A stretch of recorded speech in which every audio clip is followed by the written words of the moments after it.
BPL 2025-এ Liton Kumar Das সর্বোচ্চ run সংগ্রাহকের তালিকায় 3 নম্বর। 8 ম্যাচে 323 রান, 153 স্ট্রাইক রেট, 2টা 50 এবং একটা সেঞ্চুরি তুলে নিয়েছেন। যখন চ্যাম্পিয়ন্স ট্রফির দল ঘোষণা করা হয় তার কয়েক ঘন্টার ব্যবধানে কিন্তু তিনি রাজশাহীর বিপক্ষে একটা দুর্দান্ত ইনিংস খেলেন 55 বলে 125 রানে। তারপরেই তাকে নিয়ে আলোচনা শুরু হয় যে লিটন কুমার দাসকে কি চ্যাম্পিয়ন্স ট্রফিতে বিবেচনা করা হবে কিনা।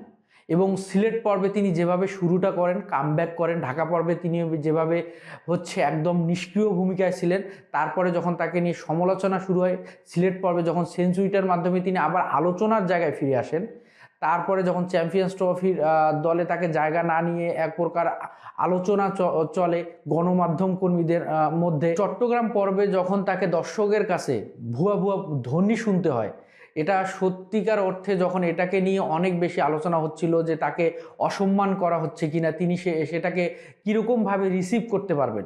তো আপনি আপনার ক্যারিয়ারে যে পেশায় বেছে নেন না কেন, আপনি যত বড় লেভেলে আপনি নিজেকে নিয়ে যাবেন, আপনি তত বেশি সমালোচনা গ্রহণ করার মতো আপনার মেন্টালিটি বা প্রিপেয়ার থাকতে হবে। তো লিটন কুমার দাস বাংলাদেশের 11 জনের মধ্যে একজন, যাকে নিয়ে বাংলাদেশের ক্রিকেট ফ্যানরা অনেক বেশি এক্সপেকটেশন রাখে। সেই জায়গায় লিটন কুমার দাস ন্যাশনাল টিমে লাস্ট তার পারফরমেন্স এবং বিপিএলে শুরুর ম্যাচগুলা তিনি যেভাবে ফর্মহীনতায় ভুগতেছিলেন, তারপরে তিনি চ্যাম্পিয়ন্স ট্রফির স্কোয়াডে যখন তিনি জায়গাটা করে নিতে পারেন না, তো সেখানে লিটন কুমার দাসকে এ ধরনের ভুয়া ভুয়া ধ্বনি শোনাটাই স্বাভাবিক।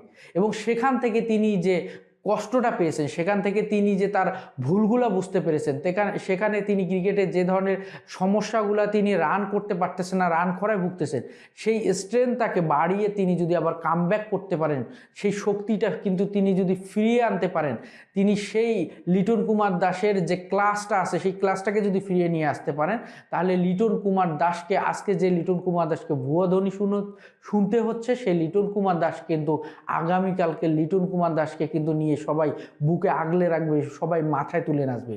সেটাই হলো সিলেটের বিপক্ষে যখন তিনি 48 বলে 70 রান একটা ইনিংস খেললেন, এবং সর্বশেষ সিলেটের 2টা ম্যাচেই কিন্তু লিটন কুমার দাস ফর্ম ফিরে পেয়েছেন। একটাতে তিনি 43 বলে 73 রান একটা ইনিংস খেলেন, এবং সিলেটের বিপক্ষে দ্বিতীয় ম্যাচটাতে তিনি কিন্তু 48 বলে 70 রানে ইনিংস খেলেন, এবং বিপিএলের 2025-এ সর্বোচ্চ রান সংগ্রহের তালিকায় কিন্তু তিনি 3 নম্বরে, এবং 330 রান করে 1 নম্বরে আছেন তানজিদ হাসান তামিম। এবং লিটন কুমার দাস 8 ম্যাচে 323 রান এবং 153 স্ট্রাইক রেট, একটা সেঞ্চুরি এবং 2টা হাফ সেঞ্চুরি।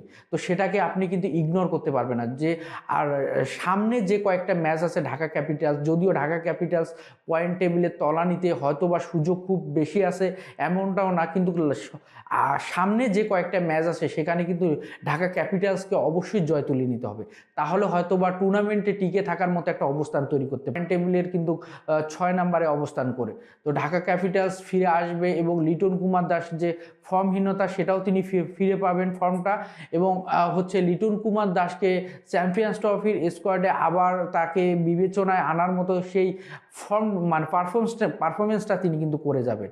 তো লিটন কুমার দাসের জন্য অবশ্যই শুভকামনা, এবং সামনের ম্যাচগুলো লিটন কুমার দাস অনেক ভালো কিছু করবে এবং ঢাকা ক্যাপিটালসের জন্য ভালো কিছু অবদান রাখবে। আল্লাহ হাফেজ।